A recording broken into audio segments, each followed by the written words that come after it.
सदगुरुदेव की जय। गुरु साहब के पावन चरणों में कोटि कोटि बंदगी। आए हुए सभी प्रेमी भक्तजनों को, हंस जनों को एवं माताओं बहनों को एवं सकल समाज को साहेब बंदगी, साहेब बंदगी। आज की प्रस्तुति में सुनिए बहुत सुंदर कबीर भजन। संतो सहज समाधि भली, संतो सहज समाधि भली, संतो सहज समाधि भली। देखिए कैसे सहज समाधि लगाना चाहिए भक्तजन को, हंस जन को, माताओं बहनों को, भक्तियों भक्तनियों को एवं साध्वियों को और ब्रह्मचारियों को और ब्रह्मचारिणी को। ये संसार में कैसे जो है हमें सहज समाधि साहब ने बताया है, कैसी सहज समाधि होती है, कैसे समाधि हमें लगाना है, कैसी हमें। तो संत सहज समाधि भली।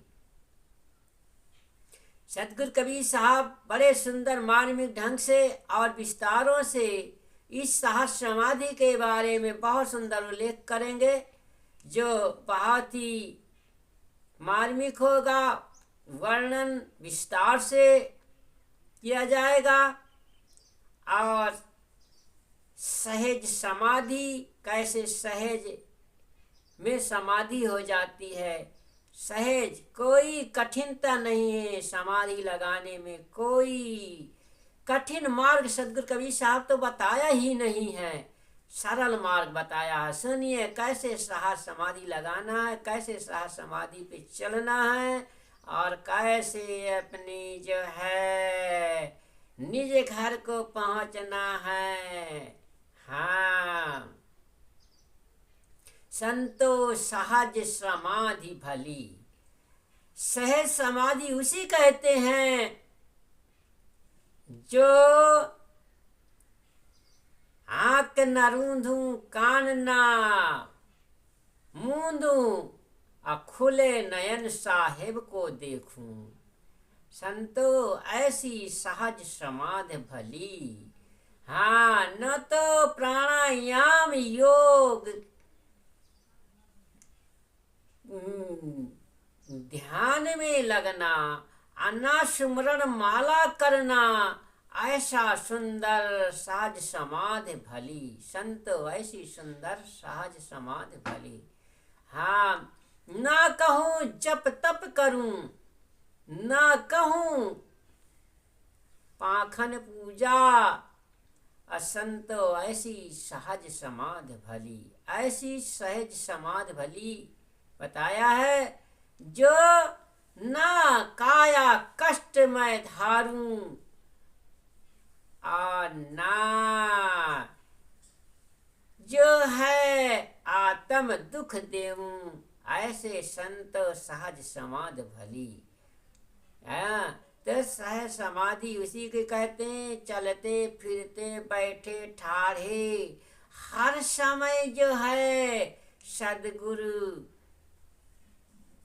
के ज्ञान रूपी सूरत में चढ़े रहो और निर्मल स्वच्छ पवित्र आत्मा को बनाए रखो और सत्य स्वरूपा बने रहो और सहज ज्ञान जो है ध्यान का रमण जो है चलता रहे, उसी में जीव रमा रहे, ऐसी सहज समाधि भली। ये संतों ने बताया, सदगुरु कबीर साहब ने बताया कैसी सुंदर ये सहज समाधि भली है।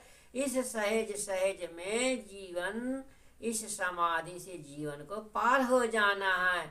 आइए नहीं कि हमने उन्होंने बोलना बंद कर दिया और प्राणायाम चढ़ा लिया, 10 मुकाम में अपने प्राण को फिर रोक दिया और चाहे चाहे जियो चाहे मरो चाहे कष्ट काया कष्ट न धारूं। सतगुरु कबीर साहब के काया कष्ट भी नहीं रख धारण करना है, ऐसी समाधि को लगाना है। और बड़े बड़े अडम्बर बड़े बड़े खट कर्म करते हैं, योग कर्म करते हैं, जिससे जो है ऐसी समाधि से जीवन का उद्धार नहीं होता है। अंत में अभिमानी होकर के घमंड में चूर करके अपने पद से गिर जाता है इंसान। हाँ, तो ऐसे नहीं समाधि लगाना। सहज समाधि वही है कि हर समय जो है सुरत ध्यान योग लगा रहे, ज्ञान लगा रहे, ध्यान लगा रहे, चाहे बैठे हो चाहे ठाड़े हो। कहा कैसा ने कहा कि बैठे ठाड़े परे उताने, कहाँ कबीर हम वही ठिकाने। वही जगह में सतगुरु कबीर साहब हैं। गुरु प्रताप भयो जा दिन ते, आ दिन दिन अधिक चली, संतो सहज समाधि भली। हाँ, गुरु प्रताप भयो जा दिन से गुरुओं की दया दृष्टि हो जाती है, तो सूरत जो है अंत नहीं जाती है। और हर समय उठते बैठते हर समय उसकी तारी ध्यान लगा रह जाता है। जहाँ तहाँ डोलों सो परिक्रमा, जो कुछ करो सो पूजा, जो जब सोऊं तब करो दंडवत भाव मिटाऊं, दूजा संतो सहज समाधि भली। जहाँ तहाँ मतलब डोल रहा है, फिर रहा है, परिक्रमा कर रहा है, वो सब उन्हीं की जो है पूजा हो रही है। जब सोऊं तब करूं दंडवत, जब सोता है तब दंडवत प्रणाम करता है, भाव मिटाऊं दूजा। और सारे कुभाव को मिटा करके अपने शरीर के संसार को मानना, समदृष्टि से न कोई ऊंच है न कोई नीच है, सारा भेद मिटा करके समदृष्टि से भाव मिटाऊं दूजा। ऐसे संतोष सहज समाधि भली, ऐसी सहज समाधि करना है, ऐसे सहज में रहना है। आँख न मूंदू कान न रूंदू, काया कष्ट न धारूं, खुले नयन सहा खुले नयन हंसी हंसी पहचानो, सुंदर रूप निहारूं। कबीर साहब कहते हैं कि नाक न मूंदो न कान को रूंदो, काया में कष्ट भी नहीं धारण करना है, खुले नयन साहब को हंस हंस के पहचानो, सुंदर रूप निहारो, सुंदर सदगुरु के रूप को निहारते रहो और ध्यान करते रहो। हाँ, ध्यान ज्ञान में तत्पर रहो।